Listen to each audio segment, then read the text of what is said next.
যে আমাদের সংবিধানে পরিষ্কারভাবে 102 ধারায় বলা আছে যে কাউকে যদি কোনো আইনি ক্ষমতা ছাড়া বা বেআইনিভাবে কারো হেফাজতে রাখা হয়, এখানে খেয়াল করবেন আটক রাখার কথা বলা হয়নি, ডিটেনশনের কথা বলা হয়নি, কোনো ম্যাজিস্ট্রেটের আদেশের কথা বলা হয়নি, শুধু বলা হয়েছে কাউকে যদি অন্য কারো কাছে বেআইনিভাবে অথবা আইনি কোনো ক্ষমতা বহির্ভূতভাবে রাখা হয় তার হেফাজতে, এটা নিয়ে আদালত নির্দেশ দিতে পারবে তাকে সেখান থেকে মুক্ত করানোর জন্য। আমরা সেই আদেশটি চেয়েছি।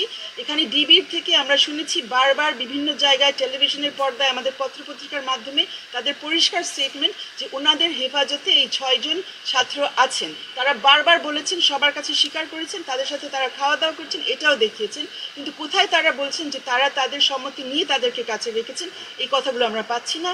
তাদের পরিবার তাদের সাথে দেখা করতে চেষ্টা করেছে, তাদের শিক্ষকগণ তাদের সাথে দেখা করতে চেষ্টা করেছেন, তাদের কাউকে দেখা করতে দেওয়া হয়নি। ডিবির একজন অফিসার সেখানে বের হয়ে বলেছেন যে তারা দেখা করতে পারবেন না। তো তারা যদি ওখানে স্বেচ্ছায় যায়, তাদেরকে যদি আটক না রাখা হচ্ছে, তাহলে কেন কারোর সাথে তাদেরকে কথা বলতে দেওয়া হচ্ছে না, তাদেরকে কারোর সাথে দেখা করতে দেওয়া হচ্ছে, আর তারা নিজেদের মতো কেন এই মুহূর্তে চলাফেরা করতে পারছে না? আমরা এই বিষয়টা কোর্টের সামনে তুলেছি। আমরা আশা করছি কোর্ট এই ব্যাপারে সঠিক জবাব দেবে, এবং এটা আপনাদের সকলের জানা উচিত, বিশেষ করে যারা আপনারা নতুন প্রজন্মের।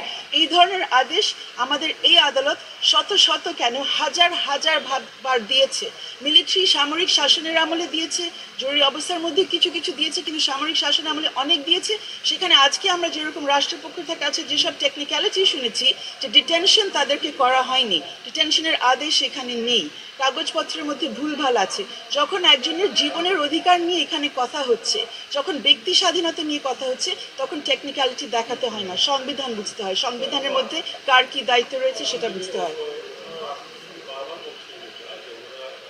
করবেন এই আবেদনটা করার জন্য যে কাউকে অন্য কারো হেফাজতে রাখা হয়েছে আইন বহির্ভূতভাবে বেআইনিভাবে, সেই অ্যাপ্লিকেশন, সেই আবেদন যে কোনো ব্যক্তি, আপনিও করতে পারেন, আমিও করতে পারি, যে কোনো ব্যক্তি করতে পারে। আর এখানে যারা এই আবেদন নিয়ে এসছেন তারা হচ্ছেন এই আদালতের 2 জন আইনজীবী, তারা যে কেউ এমনিতে না।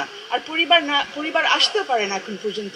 এরা জরুরি ভিত্তিতে এদের জীবন রক্ষা করার জন্য এবং তাদের ব্যক্তি স্বাধীনতা যেহেতু কেড়ে নেওয়া হয়েছে, তাদেরকে মুক্ত করার জন্য তারা জরুরি ভিত্তিতে এখানে এসছে। তারা কেন আসলো না? কোর্টে আসতে পারে। আমরা এসেছি, ওনারা যারা এসছেন কোর্টে তাদের বিবেকের তাগিদে এসছেন যে কেন এদেরকে আটক রাখা হচ্ছে, কেন অন্যদের হেফাজতে রাখা হচ্ছে কোনো কারণ না দিয়ে। বিবেকের তাগিদে তারা এসছেন, যেটা তারা করতেই পারে এবং যে অধিকার তাদের এই সংবিধানটা দেয়।